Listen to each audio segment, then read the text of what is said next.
हरिओम मित्रों, गायत्री ज्ञान गंगा में आप सभी का एक बार फिर से स्वागत है। मित्रों, आज हम बात करने वाले हैं गायत्री मंत्र का 16 कलाओं और 16 अंगों से अनुष्ठान करने से क्या लाभ प्राप्त होता है। और ये मंत्र जब हम गायत्री मंत्र की साधना 16 कलाओं से पूर्ण होकर के करते हैं तो शीघ्र अतिशीघ्र फल की प्राप्ति होती है और गायत्री मंत्र बहुत ही प्रभावशाली हो जाता है। तो आइए जानते हैं कि किसी भी मंत्र साधना या गायत्री मंत्र में जो उसके 16 अंग कहे गए हैं वो क्या क्या हैं, उनके बारे में जानकारी प्राप्त करेंगे। तो मंत्र योग के बारे में हमारे ऋषि मुनियों ने बहुत सारे विचार व्यक्त किए हैं। इसमें योग साधन की 4 अलग अलग शैलियां हैं जिनमें मंत्र योग प्रथम स्थान रखता है। तो मंत्र योग में महर्षि नारद, पुलत्स, वाल्मीकि, बृहस्पति, भृगु आदि बड़े बड़े आचार्य हुए हैं जिन्होंने मंत्र योग का सिद्धांत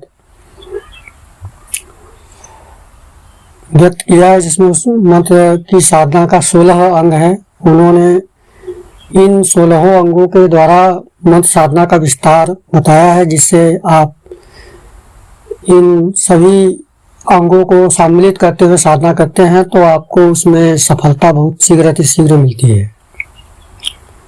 तो आइए जानते हैं, जिस तरह से चंद्रमा की 16 कलाएं होती हैं उसी तरह से मंत्र योग में भी 16 अंग से पूर्ण है। 16 अंगों से परिपूर्ण मंत्र साधना का विधान बताया गया है शास्त्रों में। भवन्ति मंत्र योगस्य षोडशांगानि निश्चितं यथा सुधा सूर्याजनित कला षोडश सोमना भक्ति शुद्धि शासनम च पंचागस्यपि सेवनम आचार धारणे दिव्य देश सेवन नित्यपि प्राण क्रिया तथा मुद्दा तर्पण हवन बलि यागो जपतस्थ ध्यानम समाधिश्चेति षोडश। इस प्रकार मंत्र के 16 अंग कहे गए हैं। आइए इसका हिंदी अर्थ भी जानते हैं। भक्ति शुद्धि आसन, पंचांग सेवन, आचार धारणा, दिव्य देश सेवन, प्राण क्रिया, मुद्रा, तर्पण, हवन, बलि, याग, जप, ध्यान और समाधि। यदि इन 16 अंगों पर सूक्ष्म दृष्टि से हम देखते हैं तो इसमें अपने इष्ट देवता के नाम का श्रवण, कीर्तन, स्मरण, पाद सेवा, अर्चन, वंदन, दास्य, सांख्य और आत्मनिवेदन करना ही भक्ति है, जिसमें नवधा भक्ति के नाम से भी जाना जाता है। अपने इष्ट देव तक पहुंचने की ये 9 सीढ़ियां हैं। शुद्धि इस प्रकार की होती है जैसे दिक् शुद्धि, दिशा की ओर मुख करके साधन किया जाए। स्थान शुद्धि, स्थान की तरफ बैठकर साधन किया जाए। शरीर शुद्धि, प्राणायाम के द्वारा। आसन शुद्धि, इस प्रकार आसन पर बैठने के लिए चुना जाए, किसी वस्त्र अथवा चर्म से निर्मित हो आसन। फिर आसन शुद्धि मंत्र से आसन को शुद्ध करना चाहिए। पंचांग में अपने इष्ट देवता की गीता, सहस्त्र नाम, स्तवन, कवच और हृदय मंत्र या हृदय स्तोत्र का आश्रय लिया जाता है। आचार के अनुसार तंत्र और पुराणों में अनेक भेद कहे गए हैं।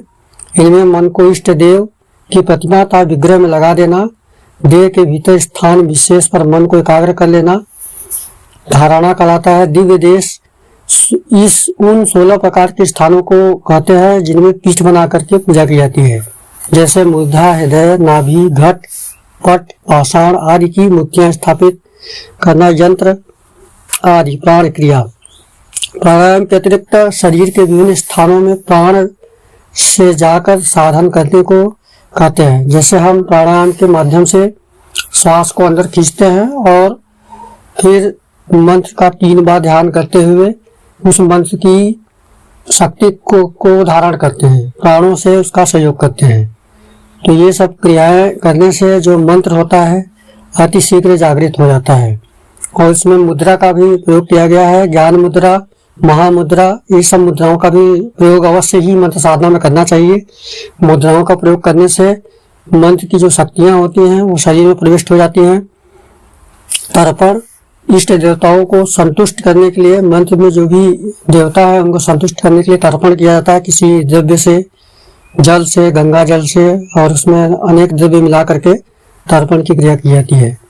आहुति, आहुति का विशेष तात्पर्य हवन से है। हम जब किसी भी मंत्र को सिद्ध करने के लिए हवन दिया जाता है। जैसे आपने किसी भी मंत्र का अनुष्ठान किया तो उसका दशांश आहुति देना होता है, जिससे मंत्र अति शीघ्र जागृत हो जाता है। बलि में आप जैसे गायत्री मंत्र, महामृत्युंजय मंत्र की साधनाएं कर रहे हैं तो सात्विक बलि देंगे। बलि में अनार का प्रयोग किया जा सकता है और नारियल का, ये सात्विक बलि कही गई है।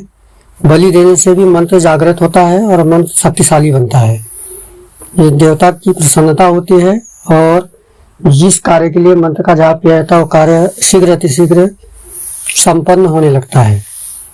तो बलि भी दो प्रकार की होती है, एक अंतर बलि, दूसरा बहिर्बलि। अंतर बलि में अपने अंदर के विकारों को खत्म करना, काम, क्रोध, मद, लोभ, मत्सर, और बहिर्बलि में फल, नारियल इत्यादि की जो भेंट दिया जाता है, देवता को चढ़ाया जाता है, उसको बहिर्बलि कहते हैं। याग, अंतर याग और बहिर्याग दो प्रकार के होते हैं। जब तीन प्रकार का होता है, वाचिक, मानसिक और उपांशु। ध्यान के समय इष्ट के रूप में मन के भीतर चिंतन करके अपने मन के स्वरूप का ध्यान करते हुए, मन में स्वरूप का ध्यान करते हुए देवता के स्वयं को विस्मृत कर देना ही ध्यान कहलाता है। मंत्र योग में इन अवस्थाओं को महाबोधि अथवा महाभव समाधि की संज्ञा दी गई है। तो जो भी व्यक्ति इन सभी अंगों के साथ मंत्रों का अनुष्ठान करते हैं, निसंदेह उनका कार्य सिद्ध हो जाता है और मंत्र सिद्धि प्रदान करता है। जिस प्रकार जीव के अभाव में देह कोई कर्म करने में समर्थ नहीं होता, उसी प्रकार पुनश्चरण के अभाव में मंत्र सिद्धिप्रद नहीं होता है। पुनश्चरण करने में सभी अंगों को ध्यान में रखते हुए जो भी साधना साधक करते हैं उन्हें शीघ्र अतिशीघ्र फल की प्राप्ति होती है, उनके सारे कार्य बनने लगते हैं। तो मित्रों, हमारी जानकारी आपको कैसी लगी जरूर बताइएगा। धन्यवाद। हरिओम। जय मां गायत्री।